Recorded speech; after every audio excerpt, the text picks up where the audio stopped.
I'm just wondering if any consideration. It was essentially similar similar appearance on the outside. Oh, no, I'm talking more about the framing system. Framing system. There was actually a consideration. The initial building had the clips that held in the single pane of glass. It was actually a quarter of an inch thick. And then in terms of the current code, you have to have something more substantial to hold the glass.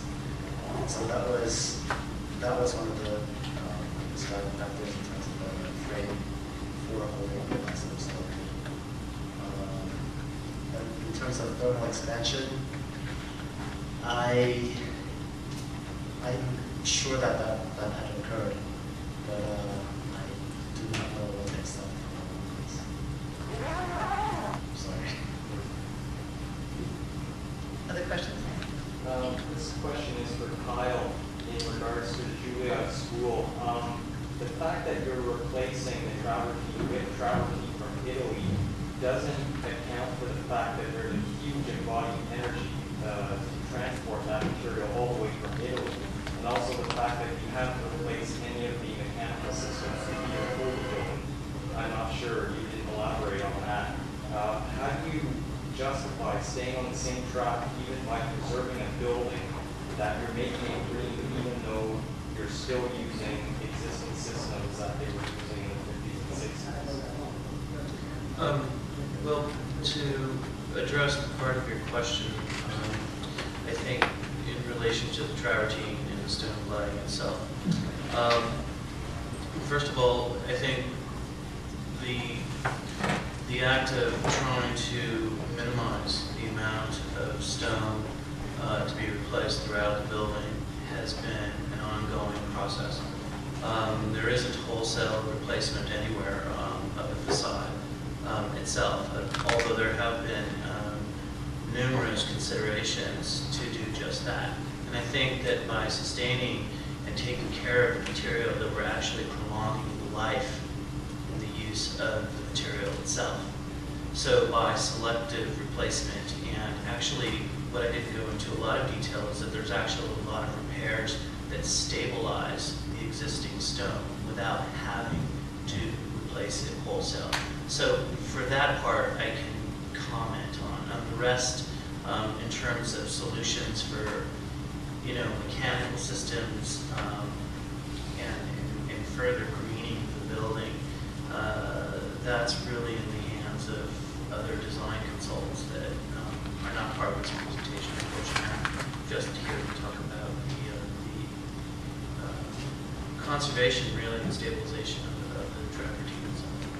I hope that's something helpful.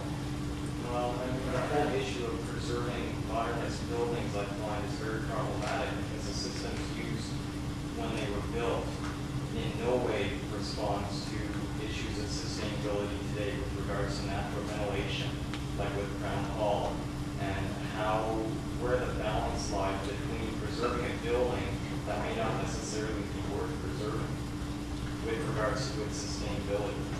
I would agree that that is, a big challenge. I think that you are certainly correct in the assumption that all of the technologies that were used, certainly in the post-war period, to construct these buildings, have proven to be somewhat problematic and are in need of replacement. And that issue right there often does come into conflict with preservation issues, which is precisely the reason why post-war buildings should be handled in a different way. And I think that's kind of what this panel is about. I'm certainly not advocating that all of the traditional methods for how to preserve a building, say of the turn of the early 20th century or late 19th century, are applicable to modern buildings. They're a lot more complicated just because you have to understand the technology to which they were constructed in order to be able to solve the inherent problems in those systems. I'd like to just interject for a second. Okay, wait 1 second. Go with John, and then, sorry, okay, John, go. Agreed that some of the mechanical systems are probably inefficient in these buildings. At the same time, I don't think you can make a blanket statement that all mechanical systems in older buildings are inefficient, so you have to replace it. I think there are competing interests that everybody has to acknowledge on the preservationist point of view, history, and sustainability. And so I think saying that a building because it's inefficient deserves to be demolished, I would not agree with that, despite the fact that I am an environmental design consultant. Okay, one question here. Well, I just wanted to comment further that when you renovate a building and you have the opportunity, if it's vacant, you can certainly redo the mechanical systems. And as the older buildings in the 50s and 60s were being done with dual duct systems, where you would first be heating the air and then you'd be cooling it down in order to deliver different temperatures in different places.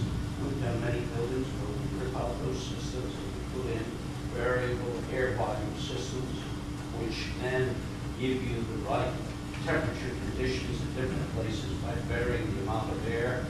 And you certainly can upgrade your mechanical systems by doing that. There are new kinds of motors that go onto those mechanical systems, new kinds of cooling towers. This is all part of sustaining a building by trying to keep that building and yet modernize mechanical systems. It certainly can be done. Okay, thank you very much. Oh, one more question, and then that's it. I wanted to ask Colin, in regards to the technology of photovoltaic, when you're using it in a large application, and the fact that it's ever changing, I guess it's becoming more efficient. How do you, what's the balance between what you install and knowing that in 5 years, for example, I don't know if it's the case, that there may be something that's doubly efficient, especially like with the example in Germany where you have the whole facade in these panels or what you did in Brooklyn. Is that, is the technology changing that quick that in, I'm just coming up with 5 years, that it will be, twice as efficient in that time, and you just accept that and you just have to find that this is the case. But the benefit of it right now, even though this may not pay for itself in 10 years' time, is the right thing to do. The photovoltaics industry is quite a moving target, you're right. However, the photovoltaics, the irony is that the photovoltaics that are the cheapest and most cost-effective in building integrated applications are thin film photovoltaics that are about 20 years old. The technology is 10, 20 years old. In standalone applications where you have to have maximum power per square foot, maximum power per dollar, those are the cutting edge. Those are where you're getting up to 20% efficiencies, and those are extremely expensive. They're great for space vehicles, but I wouldn't put them on a building anywhere in the world. Whereas the thin film photovoltaics are pretty reliable. The costs are always coming down, but they're stabilizing now because the demand is so high that TV manufacturers are finding they can charge whatever they want almost at this point.